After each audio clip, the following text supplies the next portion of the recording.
Welcome back sa ating channel. Naging mainit nga na usapin di umano sa mundo ng social media ang ginawa na naman ni Remulla kay DJ Bantag.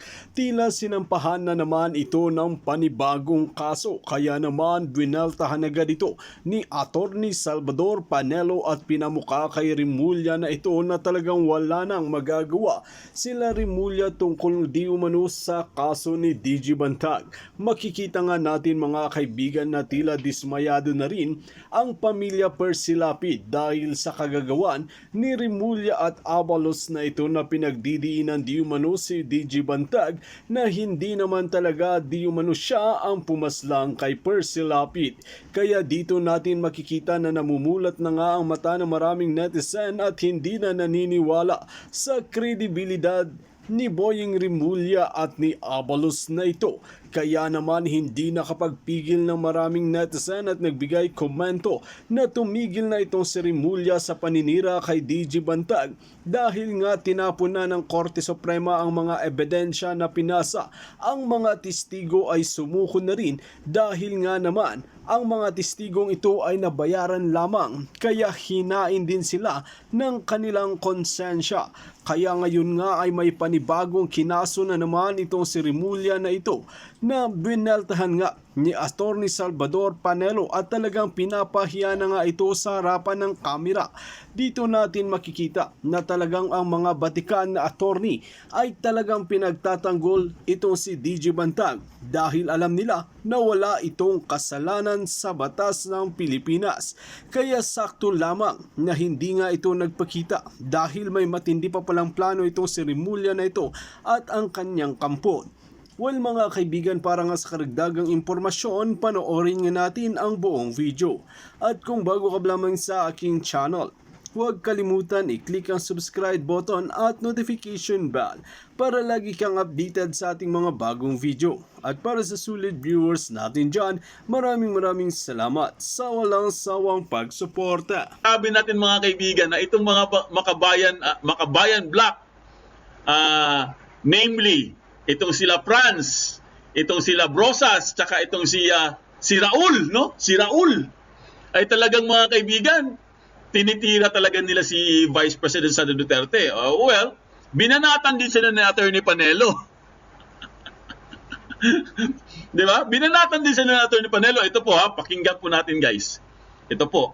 Attorney, and on a related issue naman po, mabilis lamang na nakalusot sa makapangyarihang House Committee on Appropriations ang 2024 proposed national budget ng Office of the Vice President o OVP.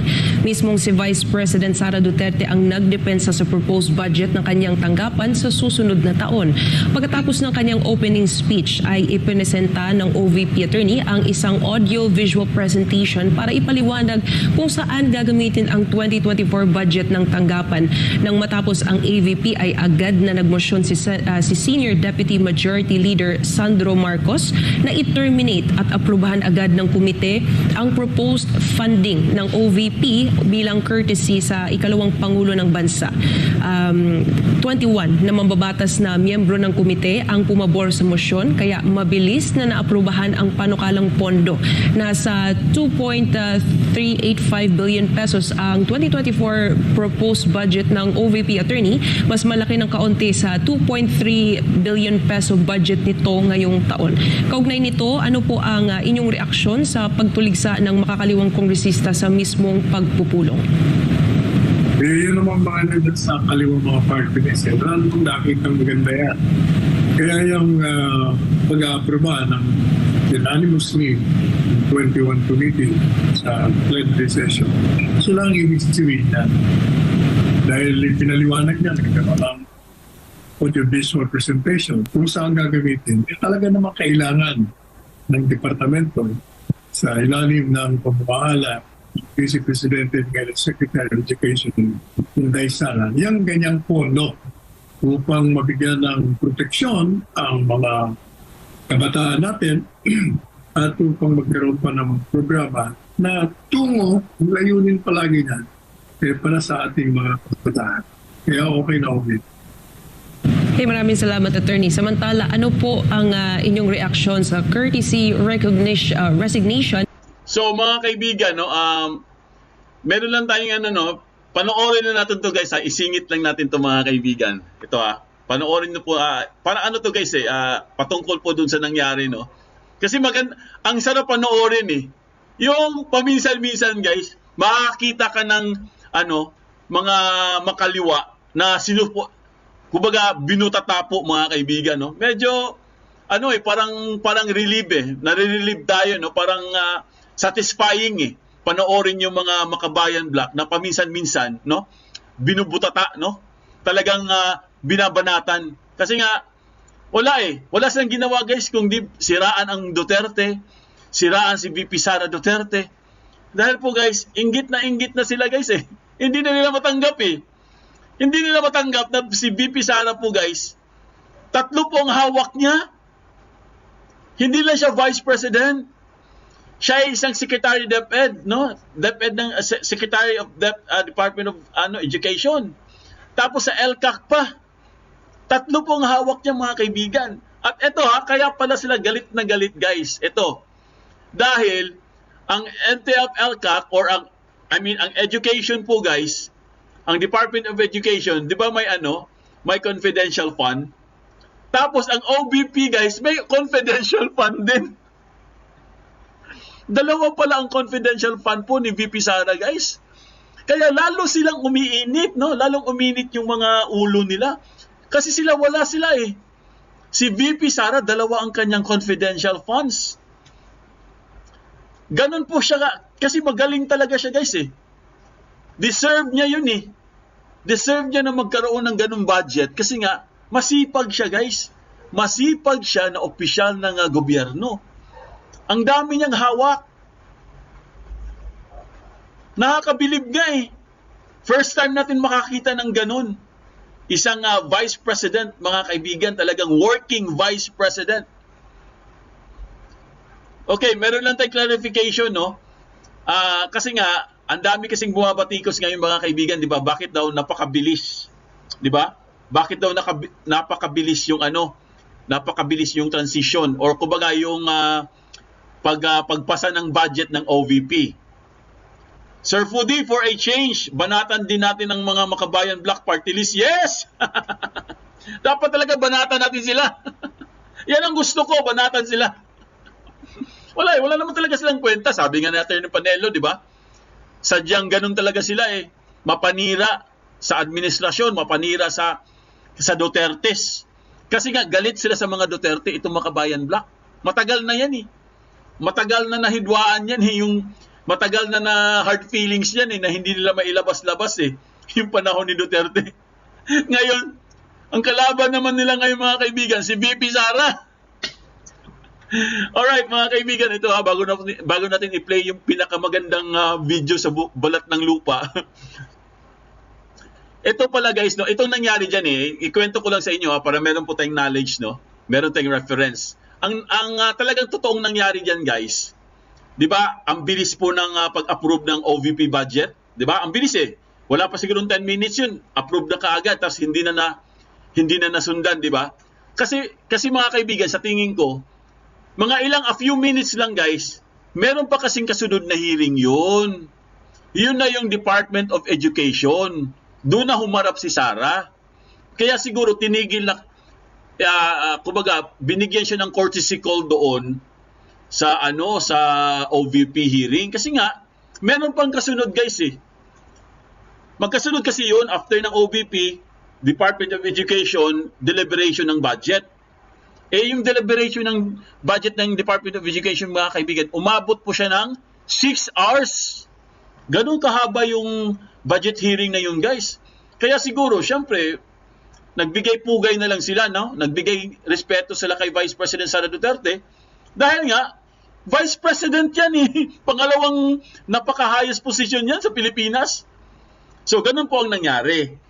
Kaya, sa tingin ko, kaya siguro tinigil yung OVP kasi meron pong hearing sa Department of Education. Kaya yung sinasabi nila na hindi daw nagsasalita si Sara, nagkakamali kayo. Ang haba ng Department of Education, di ba pinanood nyo naman kagabi yung hearing? So, yung nagsasabi niyan, gusto lang nilang siraan si Duterte, si Sara Duterte. Ito kaya, panoorin natin ito mga kaibigan, yung sinasabi ko sa inyo. Ito ha, sisilipin lang natin mga kaibigan. Ito po. Ito yung pinatayan siya ng microphone. Itong si Franz, no? Itong si Franz Castro ng Makabayan Black. Salita siya ng salita mga kaibigan. Wala na palang sounds yung microphone niya. Kasi ang kulit eh. Ayaw niya huminto eh. So ang ginawa po ng camera guys, pinutol na lang yung microphone para tumigil siya. So ito ha, panoorin natin mga kaibigan. Ito na po, i-play na natin. I do not like that the budget hearing of the office of the Vice President be terminated. I know we have the rights as a minority bloc, Madam Chair. So may we explain why we vote no? With all due respect, this representation would like to request Honorable Castro to just please submit the manifestation to the Committee on Madam Chair. Appropriations. So can And the I budget have the floor, presentation Madam has Chair? already been terminated. So we would like to So Madam request Chair, di Her natin Honor ito to submit the inaasahan. presentation. Madam Chair, yung ganitong And once again, proceedings. this budget briefing is At meron suspended. po tayong meron po tayong issue na dapat na pakinggan ng ating taong bayan at masagot ng Office of the Vice President. So, Madam Chair, kaya talagang kailangan maipaliwanag itong 125 million. At sinabi naman sa statement ni Vice President Duterte na mag-explain. So, Madam Chair, I have the right to explain why I voted no. Kailangan malaman itong 125 million na not confidential fund pero ginastos ng Office of the Vice President at kung saan. Ayun, pinatayan na siya ng mic. Tinan nyo, pinatayan na siya ng microphone. Ayan o. Wala nang sounds oh. Ayan o. Wala nang sounds. Pinatayan na siya guys kasi ang ingay niya.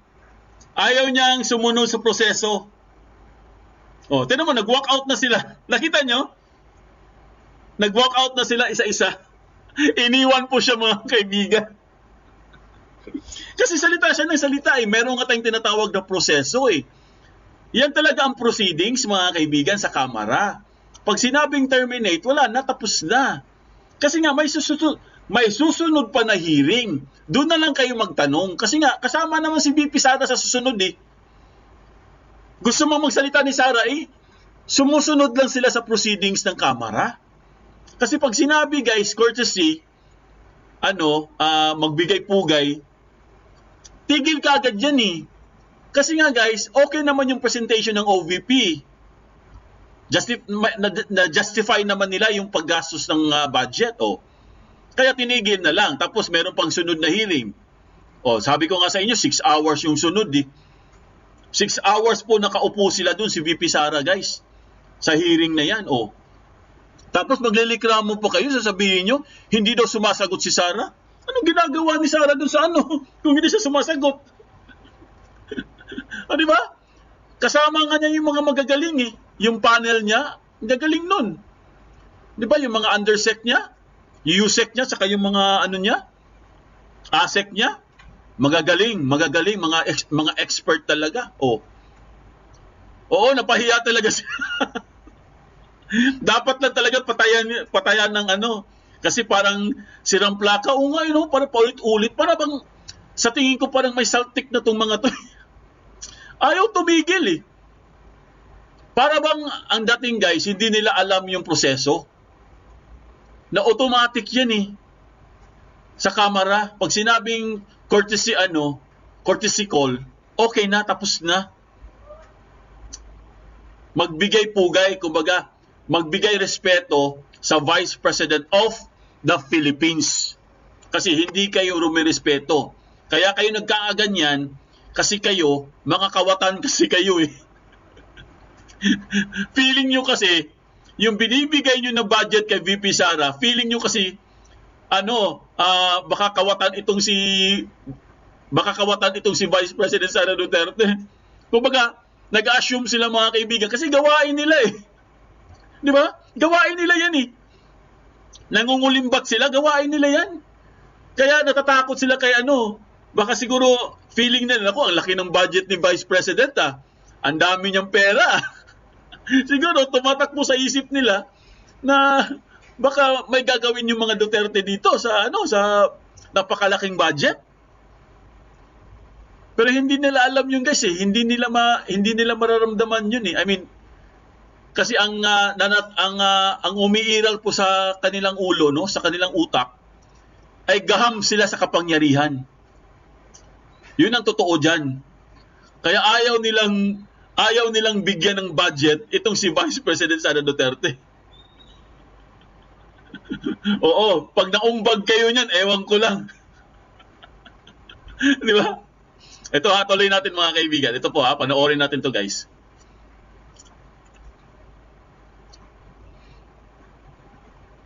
Isa ang mga miyembro ng House Committee on Appropriations na mabilis na aprobahan ang proposed budget ng Office of the Vice President sa susunod na taon. Report ito mula kay MJ Mondejar. Detalye ng mga balita. MJ. Sa Kamara nga kanina si Vice President Sara Duterte para idepensa ang mga proposed budget ng OVP at ng DepEd sa susunod na taon. Wala ang mga kaliwang mambabatas ng Makabayan Bloc matapos ang agarang termination sa budget hearing ng Office of the Vice President. Nasa Kamara si Vice President Sara Duterte para idepensa ang 2.385 billion pesos na proposed budget ng OVP sa 2024. Pagkatapos kasi ng AVP presentation na nagpaliwanag kung saan gagamitin ang pondo ng OVP sa susunod na taon, ay ito agad ang nangyari. In line with the long-standing tradition of giving the Office of the Vice President parliamentary courtesy, I move to terminate the budget of the Office of the Vice President. I object, We have Madam a motion, Chair. duly seconded. We have 21 members of the Committee on Appropriations manifesting for the approval of the motion. The Chair declares for the motion to terminate the presentation of the budget approved. Kaya bigo ang mga kaliwa sa plano na kwestiyonin ang confidential funds ng OVP. Sa 2024 proposed budget, 500 million ang ilalaan para sa confidential funds. Bagay na ginagamit ng tanggapan ng Vice Presidente sa mga bagay na may kaugnayan sa national security. Ma'am, ang bilis po na approve ng budget niyo. Congrats, ma'am. Salamat. Sa kabuuan, hindi inabot ng 10 minuto ang budget hearing ng OVP. Nagpahinga lang ng ilang minuto ang House Committee on Appropriations. Saka nag-convene para naman sa 2024 proposed budget ng Department of Education o DepEd. Yun. Balik uli sa depensa si Vice President Sara na siya ring Education Secretary kasama ang ibang mga opisyal. 924.7 billion pesos ng budget ng education sector sa susunod na taon. 3.3% ito na mas mataas kumpara sa 758.6 billion pesos na pondo ngayong taon. Aminado naman si VP Sara na kulang ang pondo para tugunan ang tumataas na bilang ng mga estudyante. Kaya may dalawa silang diskarte dito. The Department of Education is currently pursuing 2 tracks to solve the problems of basic education. Of course, we are there with the traditional build more classrooms and hire more teachers track that has been the solution of previous administrations and previous secretaries. But right now, we are pursuing another track as well, and that is learning from the lessons from the pandemic, where we want to institutionalize the blended learning program. Ani VP Sara, solusyon sa classroom congestion ng blended learning. Solusyon din ito sa kakulangan ng mga guro at iba't ibang hamon sa basic education. Kaya sasandal raw ang DepEd sa makabagong teknolohiya sa pagtuturo. Naging sentro naman sa pagtatanong ng ilang kongresista ang proposed 150 million pesos na intelligence at confidential funds ng DepEd sa 2024. Pero nanindigan si VP Sara na mahalaga ang paggagamitan sa pera para sa proteksyon ng mga estudyante. Considering the universe of shortages in the Department of Education, which would need adequate funding, Madam Secretary, would you voluntarily withdraw your request for confidential funds? Madam Chair, there is a purpose and a need for confidential funds in the Department of Education because basic education is intertwined with national security. Yes. Ipinauubaya naman ni VP Sara sa Kamara at Senado kung pagbibigyan ba ang kanyang hiling na confidential at intelligence funds ng dalawang ahensya na kanyang hawak.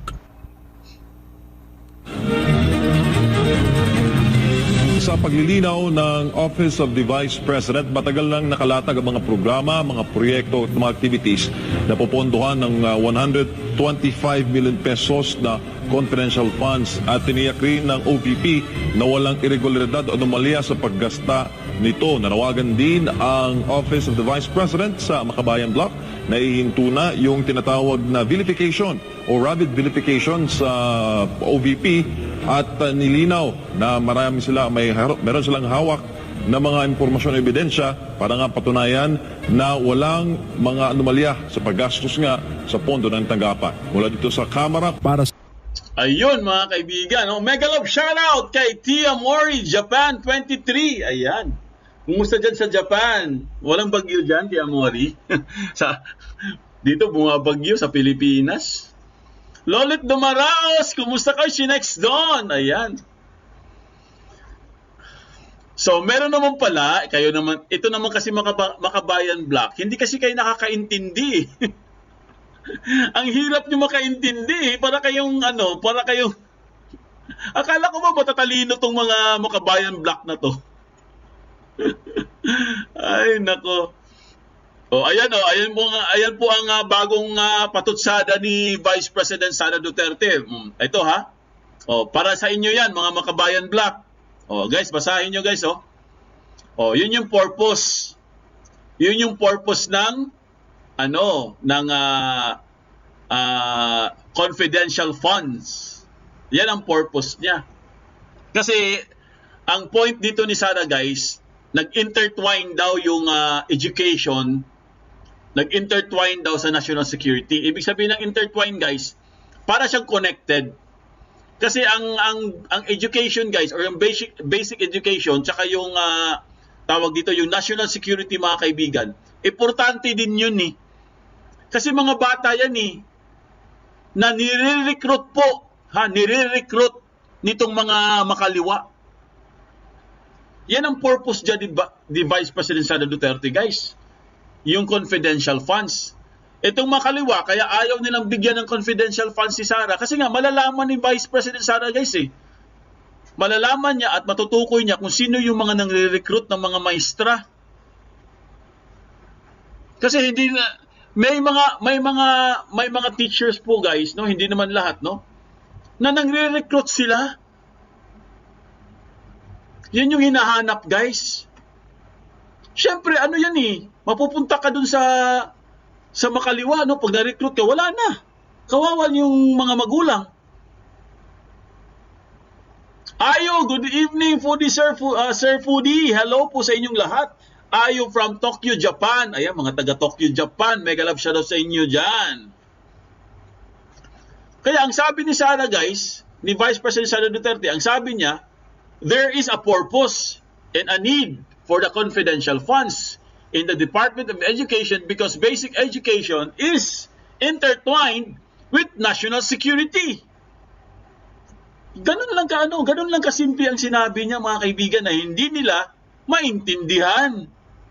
Ewan ko kung bakit hindi nila maintindihan.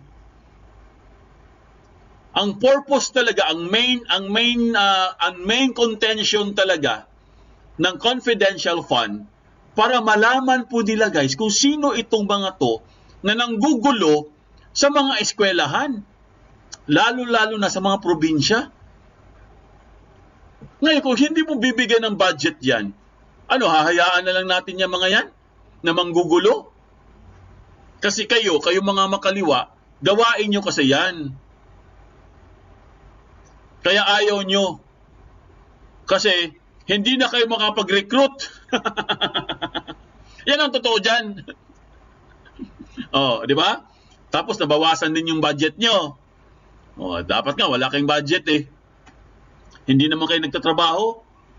Puro lang kayo paninira. Gayahin nyo na lang kayo si Vice President Sara Duterte para matuwa pa kami sa inyo. No? Oy, gayahin nyo si Vice President Sara Duterte, oh. Multitasking. Oh. First time in the history of the Philippine politics, itong si Vice President Sara Duterte, mga kaibigan, na may isa tayong Vice President na talagang nagtratrabaho. 3 ang trabaho, mga kaibigan. Imagine ninyo. Girl power yan, ha? Girl power yan. 3 ang trabaho niya. Kaya nyo yan? Ay, hindi nyo naman kaya yan eh. Kasi kayo, hanggang ano lang kayo. Mga kawatan kasi kayo eh. Puro lang kayo kuha eh. Ha? Kuha lang kayo ng pera eh. Di ba? Budget lang kayo ng budget. Pero saan napupunta ang budget nyo? Oh, di ba? Well, mga kaibigan, talagang hindi nga rin tinatantanan ni Atty. Salvador Panelo na batikusin itong si Remulla na ito dahil di umano sa patuloy niya na pagbabatikos kay DJ Bantag na kinadismaya naman ng persilapit kay Remulla dahil naman talaga na si Bantag na naman ang binabanatan na hindi naman nila mapatunayan na siya talaga ang mastermind sa pagkawala ni Percy Lapid. Tila ang katarungan at hustisya sa Percy Lapid ay tila malabo na nga ba nilang makukuha dahil sa kagagawan ni Abalos at ni Remulla. Well, mga kaibigan, kung kayo ang tatanungin ano ang inyong mga opinion, just comment below sa ating comment section at ating pag-uusapan.